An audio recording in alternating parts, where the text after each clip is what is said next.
fall football. Who better to talk to than Ray Fittipaldo? He's brought to you by Western PA Injury Attorneys of LGKG, built on relationships, credibility, and integrity. LGKG.com. You hearing the cicadas yet there, Ray? No, but those spotted lanternflies, when the Steelers returned from Latrobe last year, they were everywhere on the south side. So not looking forward to that again this year. Yeah, they're nasty, and then they're just dead and everywhere. Mm-hmm. Like I do remember. Yeah, they were dead everywhere. That's right. Like 19, Mount Lebanon. Yeah. You go up Washington Road, they were freaking everywhere. All right, Ray, now to the football. We got the cicada talk out of the way. Did the Steelers have an idea that Cam Sutton's suspension could be this lengthy? Like, was this what they were expecting, or did they think it'd be a 2-gamer or a 4-gamer, something like that? Yeah, I mean, listen, they knew there was going to be a suspension, but I don't know if they knew that it was going to be an 8-gamer. So, obviously there's going to be some adjustment there by the front office. Honestly, guys, I think this brings the Patrick Peterson conversation back into play. We could talk as much as we want about Josiah Scott and Graylin Arnold and Beanie Bishop out of West Virginia, but the bottom line is all three of those guys have limited or no NFL experience, and Patrick Peterson is sitting out there. You could probably get him on the cheap. So I don't think that move's going to be made before camp, but I do think if they don't like any of those three guys early in camp, I think that's a move you could see be made sometime, mid-August, something like that. Yeah, Ray, which one of those guys could make a push for that slot position, though? I mean, if they weren't to not make a move of a Patrick Peterson, which we all anticipate that they do, which one of those guys could win that spot in training camp, in your opinion? Yeah, I mean, Scott has the most experience of any of those guys, but it's not a lot.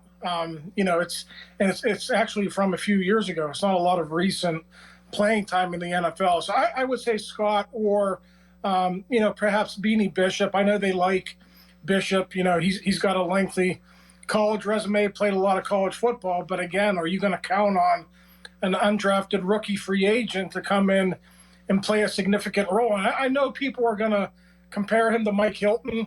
Beanie himself compared himself to Mike Hilton. But, the fact of the matter is Mike Hilton was with the Patriots before the Steelers, spent time on the Steelers practice squad, then an entire offseason before he beat out Willie Gay. So, even guys like that need a little bit of time to acclimate to the NFL. Was it worth it for the Steelers to bring in Cam Sutton, knowing he's going to miss half the season? Yeah, I mean, I think so, guys. If you look at the second half of the schedule, that's where all of your difficult games are. And I'm not saying the Steelers can get by with one of those guys and be totally okay in the first half of the season, but your easier games are in the first half. So if they can negotiate that portion of the schedule, maybe mix and match, they do have some versatile safeties that could also be options. DeMonte KZ can cover a little bit. Elliott can cover a little bit. So they will have options there. I think, for the vet minimum, you get him for 9 games and potentially a postseason run. I think that's just fine. Dante Jackson, I know he said that he's never played inside corner, but did they explore that at all in OTAs or minicamp? No, I didn't see it. And, asking a guy who's never done it, and I know he's not that long corner that you see nowadays in the NFL. He's more of that 5'11", 6-foot variety. But asking a guy who's never done it to hop inside and play, it's a different game inside. It really is. You got to be able to play and run support. And I know Jackson does that well, but it's a different game. You're covering different types of receivers. And I think that would be a big ask of a guy, especially a 6-7 year veteran to come in and do that, for the first time. I don't think they'll explore that route. Right. Who do you think they're hoping more can be a number one, Joey Porter Jr. or George Pickens? Because Joey Porter Jr., he had a pretty good year last year, but I mean, you're still kind of hoping. He's not he's not Darrelle Revis, he's not Richard Sherman. Like, he's a young player this year. They're hoping he could be a number one corner, and the same with George Pickens. Like, they're hoping he could be a number one receiver. Which one probably outweighs the other in them having success this year? If one of those guys do come forward. Yeah. Yeah, I think franchise corners are harder to find. So I think that's the guy you want to sign to a second contract. And I'm not, saying that George Pickens can't develop into a number one, but we've seen over the recent past year, the last 10 or 15 years, Doran, you can go out and get a receiver first, second, third round. Any of those guys can develop into number ones. I mean, look at Cooper Kupp. Cooper Kupp was what, a second or a third round pick? Look there at are Puka tons of Nacua. guys like that out there. Puka Nacua, yeah. Call him a one or a two, whatever you want to do it. What were there, 25 or 30 receivers drafted in the first 3 rounds the last couple of years? I mean, it's crazy. So I think those guys are just more readily available than corners. So I think the hope is Joey turns out to be that guy, and you sign him to a second deal. Ray Fittipaldo joining us here on the Fan Morning Show, and the Fan Morning Show is brought to you by Guardian Protection. You hearing anything about Brandon Ayuk or any receivers, any fires in the iron? No, it's been pretty quiet on that front. I think NFL teams and their execs are just now trickling back into the building. They take 3 weeks or so off between mini camp and training camp. So they're just getting back into the swing of things. I'm sure those conversations will be had in the coming weeks and early in training camp. But nothing new on that front. But I don't think it's dead. I think that's going to heat up, especially when it comes to report day for the 49ers. What does Ayuk do? Does he report? Does he practice? Does he sit out? All those things are going to play into what kind of pressure he puts on John Lynch, and subsequently the opportunities that, Omar Khan and the Washington Commanders and other teams are going to have in, trying to obtain his services. Ray, every time I watch a video of Justin Fields training or working out, I sit there and think, and I'm like, what is the 30,000-foot view plan of Justin Fields for the Pittsburgh Steelers? Like, is it for him to come in and compete in training camp and to push Russell Wilson? Is it, he's the future of the Steelers? Is it he's a Taysom Hill type guy? Like, in your opinion, if you could make an educated guess, like, what is the grand plan for Justin Fields? Because I can't wrap my mind around it at this point. Yeah, I think they want to find out as much about Justin as they can from July 24th until, opening day. And we didn't really see this in OTAs. Russell really wanted to be out there every day.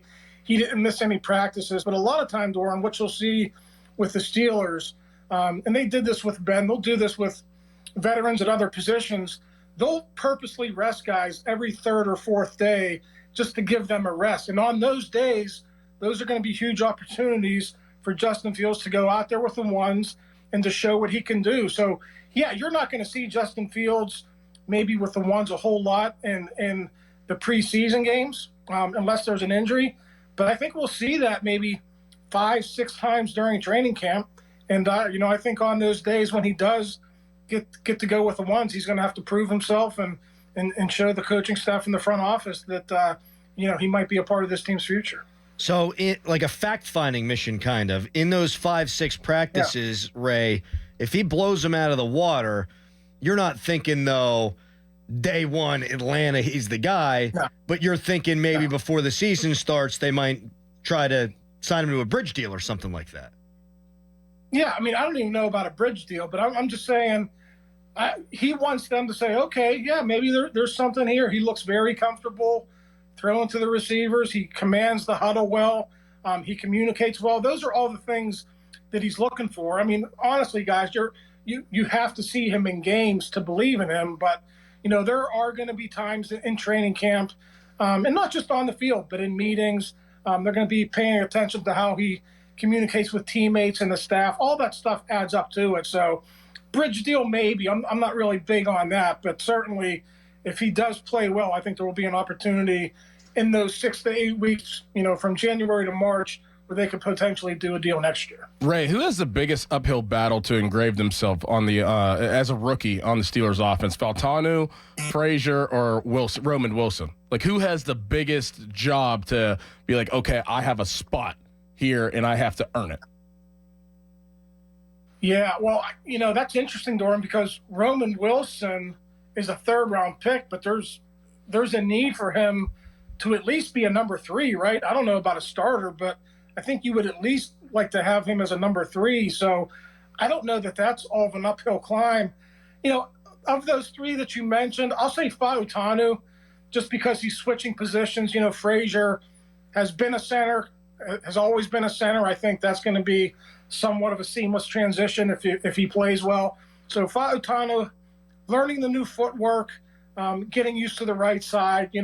I think he could do it, but we have to see in the 6 or 8 weeks if he is comfortable and able to do it. I think he is, but that's definitely going to be a storyline once we get to Latrobe. Ray, tremendous stuff. Thank you. All right, guys. Have a good week. Thanks, Ray. We'll talk to you next week.